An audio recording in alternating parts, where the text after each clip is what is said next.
नारद जी का और सनत कुमार का संवाद सुना था। और जब नारद जी ने कहा कि अहम तुम पृथ्वी आतो ज्ञात्वा सर्वतामिति पुष्करम चा प्रयागम चा काशी गोदावरीम तथा। बोले मैं सभी क्षेत्रों में गया, सब जगह गया, मुझे कहीं भी शांति नहीं मिली। और ऐसा बताया कि बड़ों का सम्मान हो गया। कहा गया है कि हमें, अपन दादा कहाँ कथा कर रहे थे, हमें अपने से बड़ों का सम्मान करना है, बड़ों से सलाह लेना है। लेकिन आज का व्यक्ति बड़ों से सलाह लेता नहीं है। और हमारे शास्त्रों में लिखा है कि दीवाल बिगाड़े आरो और घर बिगाड़े सारो। ये हमने क्या रघुरथ के संत कहते हैं कि यदि आप अपने ग्रस्त जीवन में अपने साले की अथवा अपने ससुराल वालों की सलाह लोगे तो निश्चित ही फिर आपका घर कमजोर हो जाएगा। जैसे आप मान लो कि आप घर बना रहे हैं और घर बना रहे हैं और घर में ज़्यादा अलमारियाँ निकालोगे, दीवार पर निकालोगे तो घर क्या कमजोर हो जाता है? नहीं हो जाता, क्योंकि सिंगल ईंट और 9 इंच की ईंट की दीवार मजबूत होगी कि नहीं होगी? कमजोर होगी। उसी प्रकार से हमें अपने ग्रस्त जीवन में ससुराल वालों की सलाह नहीं लेना है, अपने पति की सलाह ले लें, अपने बूढ़े सास ससुर दादा दादी की सलाह लें। और ऐसा आप करेंगे तो निश्चित ही फिर आपका कल्याण हो जाएगा। बोले नारद जी महाराज। इस प्रकार से धीरे धीरे धीरे, वाह भैया बहुत बहुत स्वागत है। सुन लीजिए कथा, सुन लीजिए 5 मिनट। बहुत बहुत धन्यवाद। बैठ जाइए।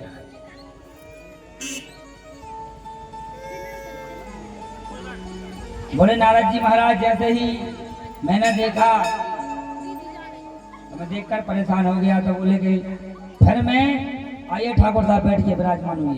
बहुत बहुत स्वागत है। आज हमारे सीतानगर से नन्हे भाई ठाकुर जी पधारे हैं कथा में, इनका भी बहुत बहुत स्वागत है। और जैसे ही नारद जी महाराज ने कहा कि मैंने सोचा कि चलो भगवान के घर में देख करके यहाँ व्यवस्था है, नहीं तो क्या देखा कि एका तू तरणे तत्र। पंडित जी लाइव चालू है ना? एका तू तरणे तत्र वृंदावना।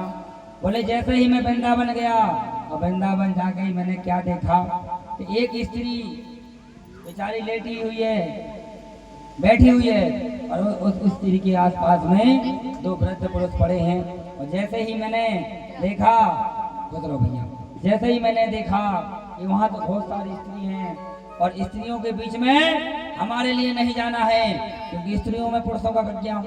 तो मैं जैसे ही लौटने लगा, और जैसे ही मैं लौटने लगा तो पीछे से आवाज आई। क्या आवाज आई? कि भो भो साधु क्षणम तिष्ठ मत चिंता मपि दर्शनम दर्शनम तब लोकस्य सर्वथा तु हरम परम। उस स्त्री ने नारद जी को साधु कहा। और साधु कौन है? साधु और कोई नहीं है, साधु हमारे पूज्य महाराज श्री, जो आपके मंदिर राम जानकी मंदिर में लगभग 2 वर्ष से सेवाएं दे रहे हैं। और इनकी ऐसा भाव है, साधु के लक्षण बता रहे हैं हम आपको। इनका ऐसा भाव है कि हमारे क्षेत्र के सभी भक्त सुखी हो जाएं। मानस में साधु के लिए लिखा गया है। क्या लिखा है मानस में?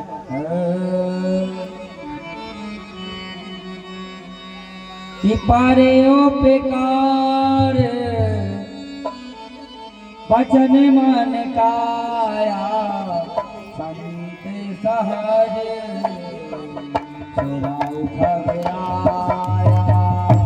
जय सिया राम, जय सिया राम, जय सिया राम, जय सिया राम। संत जटाप सरिता गिरधरणी पर है तुहे तू श्रवण के करने। राम सिया राम, सिया राम, जय जय राम। राम सिया राम, सिया राम, जय जय राम।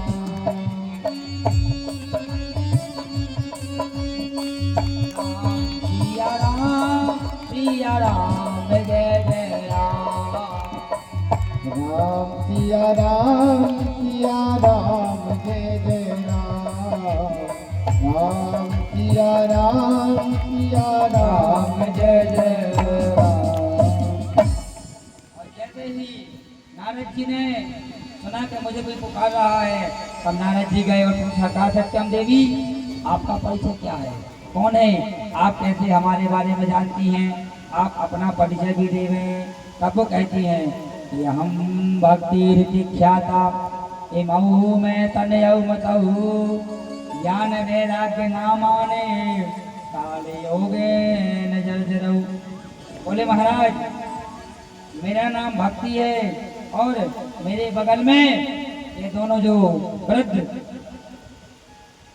वृद्ध वृद्ध जो पुरुष पड़े हैं, ये ना तो हमारे पति है ना ही हमारे दादा हैं, ये दोनों हमारे पुत्र हैं।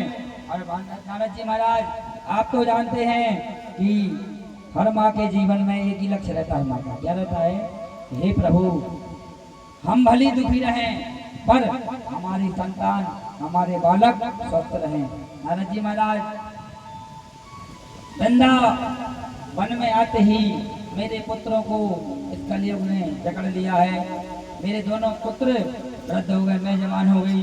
नारद जी महाराज दक्षिण भारत में मेरा जन्म हुआ, कर्नाटक में मैं बड़ी, महाराष्ट्र में कहीं कहीं मेरा सम्मान किया गया, लेकिन जैसे ही मैं तीर्थ स्थानों पर गई, कौन से तीर्थ, हरिक्षेत्रम कुरुक्षेत्रम श्रीरंगम सेतु बंधनम एवं मादेशु तीर्थेषु भ्रमण मादादि तस्तदा।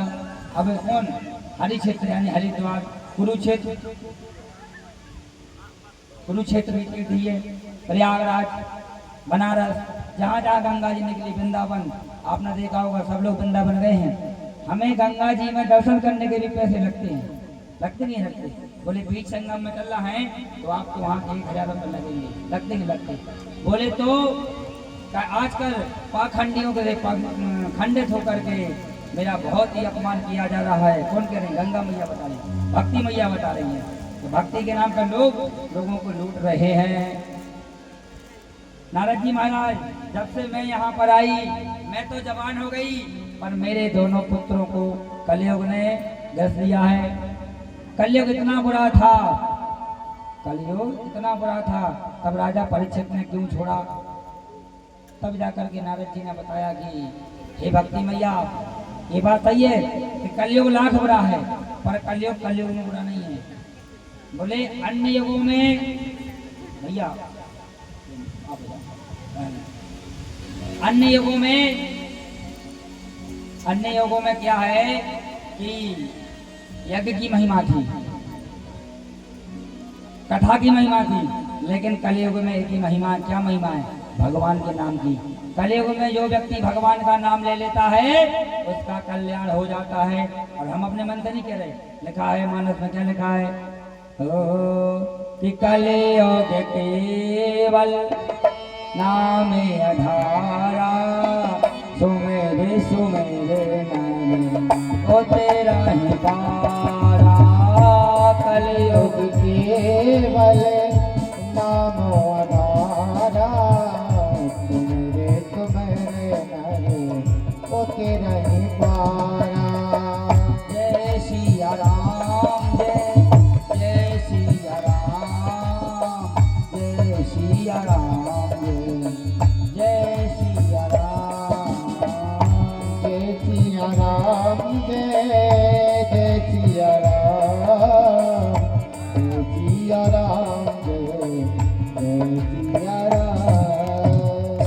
बोले अन्य युगों में तो हमें वेद धर्म यज्ञ पूजन सब कुछ करना पड़ता था, पर कलयुग में केवल एक बार आदमी भगवान का नाम ले ले तो उसका भी फिर कल्याण हो जाता है। कलयुग में केवल भगवान के नाम की महिमा है,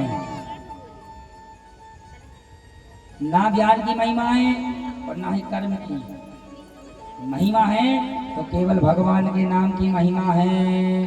और आप सब लोग जानते हैं, नाम लेते भव सिंधु सुखाहि, सब लोग जानते हैं कि जब रामचरितमानस, रामायण के बारे में तो सबने सुना होगा, जब भगवान राम को लंका पार जाने के लिए कह दिया पड़ी समुद्र पर सेतु बांधने की, और जैसे ही समुद्र पर सेतु बांधा तो आप सब जानते हैं लक्ष्मण जी गुस्सा हो गए। तब उनका क्रोध भड़क उठा और जैसे ही समुद्र भगवान ने कहा कि हे प्रभु आप गुस्सा ना करिए, हम अपना काम कर रहे हैं, आपने जो गहराई की हमें क्षमता दी आपने दी। जैसे सर्प में जो जहर होता है आपको कौन देता है? भगवान देते, हम आप तो देते नहीं है। बोले भैया जहर पी लीजिए साहब। तो बोले कि जो भी आपने बल दिया आपने दिया, पर हम आपको बता रहे हैं यदि आपको समुद्र से पार होना है तो आपकी मंडली में आपकी सेना में दो हैं, दो बानर है। कौन? नल और नील। इनसे आप स्पर्श करा करके पत्थरों में, और यदि आप समुद्र में फेंकवाएंगे तो निश्चित फिर वो पत्थर तैरने लगेंगे। लेकिन सज्जनों आपने देखा होगा नल नीलों ने कुछ पत्थर फेंके, कुछ उतरा गए वो कुछ डूब गए। देखा होगा आपने जो क्या नाम उन्होंने जिन्होंने रामायण की रचना की थी, जो सीरियल बनाया था रामानंद सागर। रामानंद सागर का आपने वो सीरियल देखा होगा, उसमें नन्हे कुछ पत्थर फेंकते हैं, कुछ डूब जाते हैं, कुछ उतरा जाते हैं। पर जब राम जी का नाम हनुमान जी लिखते हैं, लिखते ना, और जैसे ही उन पत्थरों पर राम जी का नाम लिखा जाता है तो फिर पत्थर भी तैरने लगते हैं। पर हम तो मनुष्य हैं, हमारा पत्थर जैसा वजन तो है नहीं है, बस बुद्धि तेज चलती है। पर हम भी भगवान का नाम लेंगे तो फिर हम भी और सागर तैरने लगेंगे। इसलिए लिखा है कि राम से बड़ा राम का नाम। बोलो भागवत भगवान की। सज्जनों इस प्रकार से जब नारद जी और भक्ति मैया का उपदेश चल रहा था तब भक्ति माता ने फिर क्या किया? नारद जी की प्रार्थना की, जयति जयति माया यस्य काया धवस्ते वचन रचन मेकम केवलम चाकल धव पदमपियातो यत्कृपाधवो हम सकल कुशल पात्रम ब्रह्मपुत्रम नास्तिम मया। भक्ति मैया कहती है हाँ मुझे पता है कि आप वही नारद जी हैं जिनको 6 वर्ष में भगवान में लगाए थे ध्रुव जी को। आपने ही उपदेश दिया था, आपने ही प्रहलाद जी को उपदेश दिया था, उनने खम्भे में से भगवान को प्रकट करवा दिया था। मुझे निश्चित ही विश्वास है अब हमारे पुत्रों का भी कल्याण होगा। तब नारद जी क्या करते हैं? वेद वेदांत घोषिष्य गीता पाठित मुहुर्मुहु। मतलब नारद जी महाराज जब भक्ति माता के पुत्र को चेतना करने के लिए बार बार गीता का पाठ सुना रहे हैं। भैया पंखा चालू कर दो, लगा दो, तुम लगा दो, बढ़िया पंखा चालू कर दो। लेकिन भक्ति माता के पुत्र उठना तो ठीक दूर है, वो हले भी नहीं। तब आकाशवाणी हुई कि व्योम वाणी तथा भूमन चित्तारसी उद्यम सफलस्तेयम भविष्यति न संशया। आकाशवाणी ने कहा कि हे नारद जी महाराज, जो भी आप उद्यम, जो भी आप प्रयास कर रहे हैं सफल होगा, लेकिन इसके पहले आपको सत्कर्म करना पड़ेगा। तब जाकर के सज्जनों नारद जी महाराज को चिंता हुई, और चिंता होने के बाद में नारद जी फिर संतों के पास गए। अब संतों के यहाँ भी बड़ी विडंबना। जैसे ही नारद जी महाराज किसी संत के पास जाए और पूछें कि महाराज वो सत्कर्म क्या है, कोई नहीं बता पाए। बस सब बातों में ठिकाने जो बताओ, आप ब्रह्मा के मानस पुत्र हैं, जब आपके लिए पता नहीं है कि सत्कर्म क्या है, हम कैसे जान सकते हैं? आप खुद जानिए। यहाँ तक लिखा है कि कई संत तो पहले से हल्ला पिटवा दें, जैसे किसी को आए नहीं तो कह देंगे गुरु जी तो आज हमारे मौन व्रत हैं। सज्जनों सब संत को चिंता हुई, और सज्जनों संत चिंता कब करते हैं? संत कभी अपने लिए चिंता नहीं करते। संत महात्मा साधु पुरुष जब चिंता करते हैं जब उनके भक्त और उनके शिष्य परेशान होते हैं। आज हमारे महाराज जी को भी बहुत चिंता है आप लोगों की। हे प्रभु, ये जो लोग भी कथा सुन रहे हैं इनका कल्याण हो जाए और निर्विघ्न पूर्ण हमारा अनुष्ठान हो जाए। और महाराज जी का ऐसा भाव भी है, यदि आप सब लोग सहयोग करेंगे तो महाराज जी ने कहा है कि हम प्रतिवर्ष श्रीमद् भागवत कथा का वाचन ही इस वृक्ष के नीचे कराएंगे। इसलिए हम भैया बार बार आपसे एक ही बात कर रहे हैं कि जितना बन सके महाराज जी का सहयोग करें और महाराज जी को नोट करा दें। यदि आप नोट कराएंगे तो फिर महाराज जी आपके नाम की दुआएं ठाकुर जी के चरणों में रखेंगे और निश्चित ही फिर आप सबकी दुआएं पूर्ण होंगी। तो जितना बने महाराज जी का सहयोग करें। बोलो भागवत भगवान की बोले। गाधी तनय मन चिंता व्यापी हरे देन मारहु निशाचर पापी। गाधी तनय मन चिंता व्यापी हरिवेन निशाचर पापी। जय सिया राम जय जय सिया राम जय सिया राम जय जय सिया राम। सजनों, संत कब चिंता करते हैं? संत जब चिंता करते हैं जब उनके भक्त परेशान होते हैं, भक्त की इच्छा पूरी नहीं हो पाती, भगवान उनकी दुआएं को स्वीकार नहीं करते, तब जा करके संत चिंता करते हैं। लिखा है निजे परिताप द्रवहीना बनीता पर दुख संके हृदय सुपुनीता। सजनों, संत को नवनीत का भी एक स्थान दिया गया है। नवनीत कैसे कहते हैं? मक्खन से। मक्खन पिघलता है अग्नि से, पर संत पिघलते हैं दूसरों के कष्टों से। जब हम सुनाते महाराज हमारे घर में हमारी बहू परेशान कर रही, हमारा लड़का उल्टा चल रहा है, हमारे भैया जमीन पे से लड़ रहे हैं, महाराज ऐसा कोई उपाय कर दो जिससे शांति हो जाए। और संतों का तो यही भाव रहता है कि ना तुम्हारी बहू से मतलब, ना तुम्हारे भैया से मतलब, बस हमारे क्षेत्र में, हमारे प्रदेश में और हमारे राष्ट्र में शांति बनी रहे। इसलिए संत लोग चिंतित होते हैं, और जब चिंतित होते हैं तब उन्हें वेदना होती है और फिर वो पिघलते हैं, और फिर जा करके वो साधना करते हैं, और साधना करके प्रभु से वंदना करते हैं कि हे प्रभु सबकी मनोकामनाओं को पूर्ण करना। बोलो भागवत भगवान की जय। तब नारद जी की बातें सुन करके सनत कुमार हंसे और सनत कुमार कहते हैं नारद जी बस इतनी सी बात से आप परेशान हैं। सुनो, जिस सत्कर्म के बारे में आपसे कहा गया है वो सत्कर्म कोई और नहीं हो, क्या है? सत्कर्म तुझको नूनम ज्ञानम स्मतो बुधई श्रीमद् भागवती लापा सातु गीता सुकादि। बोले आप सत्कर्म करो और भागवत आयोजन करो। नारद जी कहते हैं कि भागवत से क्या होगा? हमने तो वेद वेदांत घोषिष्य गीता पाठ बार बार गीता का पाठ किया, भागवत से क्या होगा? भागवत भी तो वेदों से निकली है। सनत कुमार कहते हैं कि वेदो उपनिषदाकारा जाता भागवती कथा।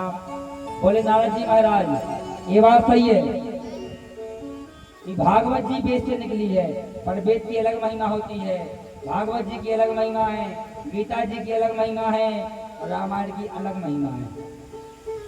ये बात सही है, वेद से भागवत निकली है। जैसे आप समझ लो हमारी बात को, अभी आम का मौसम चल रहा है, तो आम का जो वृक्ष होता है उसमें बहुत सारी डालियां होती हैं, बहुत सारे पत्ते होते हैं, होते कि नहीं होते? पर उसकी जड़ें होती है। वैसे ही आप सोच लो कि जब आम में इतना स्वाद है तो आम के पेड़ में कितना स्वाद होगा। जैसे ही आप डालियां खाना प्रारंभ कर दोगे तो फिर आपके दांत टूट जाएंगे, टूटेंगे। जब आप डाली खाओगे दांत टूटेंगे, पत्ता खाओगे तो कड़वाहट हो जाएगी। वैसे ही हमारे वेद शास्त्र हैं, डाली की अलग महिमा है, पत्ते की अलग महिमा है और फल की अलग महिमा है। तो जो भागवत रूपी वृक्ष है इसके लिए फल बताया गया, वो भी कहेगी अमृतम दिव्य संयुतम। सजनों, इस प्रकार से जब नारद जी ने समझाया तब जाकर के नारद जी को समझ में आई और लिखा है, नारद जी क्या कहते हैं कि महाराज आज हमें पता चल गया कोई व्यक्ति वेद पढ़ के, सूत्र पढ़ के, उपनिषद पढ़ के, ना जाने कितने ग्रंथों को पढ़ के बुद्धिमान हो सकता है, और बुद्धिमान हो जाएगा तो अभिमानी हो जाएगा, लेकिन आपका सत्संग सुनने के बाद उसका मन पवित्र हो जाएगा। लिखा है कि बिनो सत्संग विवेक न होई, बिनो सत्संग विवेक न होई, बिनो सत्संग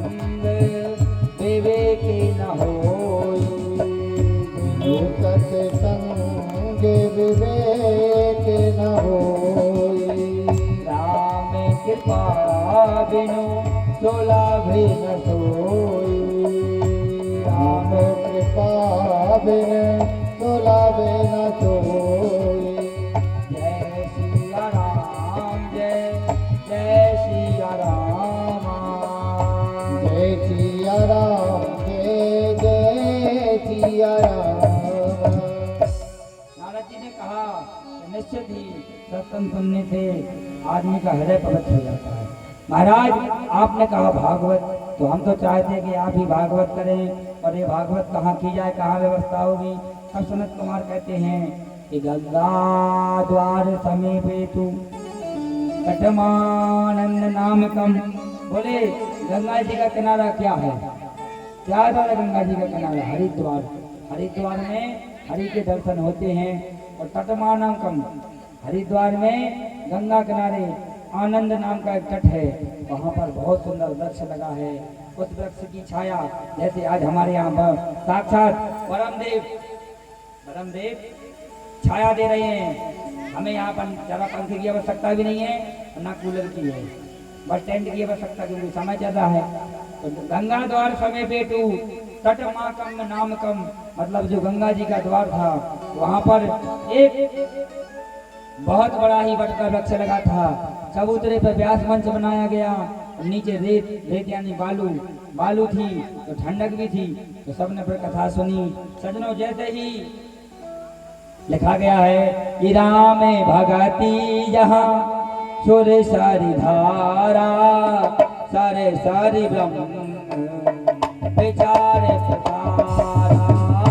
राम भगत सुर करी धारा, श्री राम जय राम जय जय सुनो राम। दादा, याद कर लो, ऐसा नहीं थे अपन आपको नहीं आएगी, हम बार बार बोलेंगे। सुनो कि राम भगती जहाँ सुर सर धारा, राम भगती जहाँ सुर तरी धारा, सुर सर ब्रह्म विचार पिसारा। सुर सर ब्रह्म विचार पिसारा।